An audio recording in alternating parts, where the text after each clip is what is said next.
But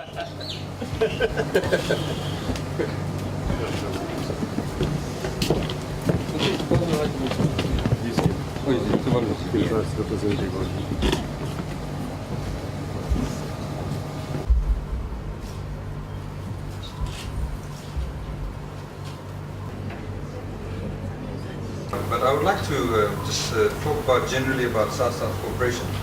The discourse on South-South cooperation is generally centered around countries in the South, in other words those developing countries generally speaking, helping each other. And recently I was in India where we had a session on how the South countries, many of the South countries have failed to meet the MDGs. And in fact now the MDGs, the deadline was the end of this year. And many of us won't meet it. The reason behind that is that when the MDGs were set, there was no thought process behind as to what was the capacity. What was the capacity within the countries that were in the South? It's okay to say you must achieve X, Y, Z. But do they have the capacity? Do they have the knowledge, skill sets? Do they have the financial resources? Do they have the long-term stability within those countries, whether it's financial, whether it's economic stability, whether it's commercial stability, indeed whether it's infrastructure stability. Now, of course, the MDGs have been superseded by what they call the SDGs, Sustainable Development Goals, which is a long-term goal. Now, we discussed as to how the southern countries can help each other. But what is obviously peculiar in this scenario today is that you have a country that is not from the South, but is actually participating in the South-South cooperation. And I think we need to acknowledge that the Japanese government has stepped ahead, in fact ahead of many other countries who are not from the South countries, and have said, well, we will actually help facilitate South-South cooperation, not necessarily by themselves doing everything, but getting a country from the South, in this case Fiji, to facilitate training for other southern countries, which is in this case Kiribati and Tuvalu, as we've seen. So I'd like to thank you, Japanese Ambassador, you and your JICA, and of course your government, for taking this initiative. And you'll find, and I stand to be corrected, and I don't think I'll be wrong, there are not many countries that have taken a direct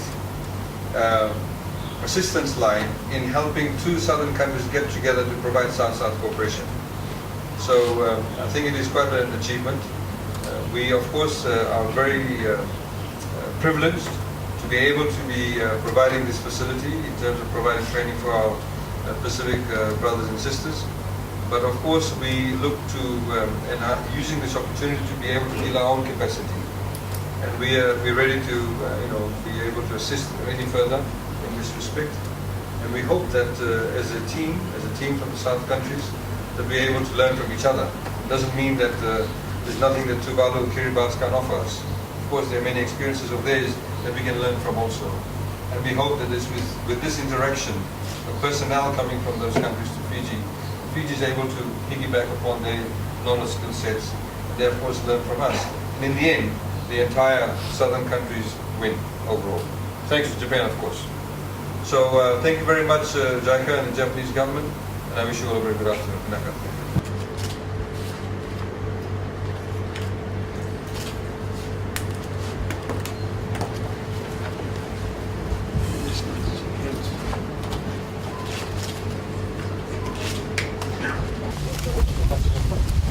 Okay, Let's go.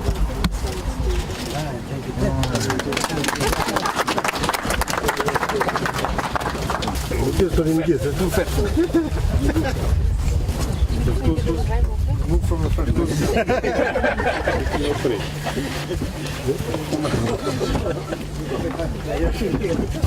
Leave it in the door. Take it out.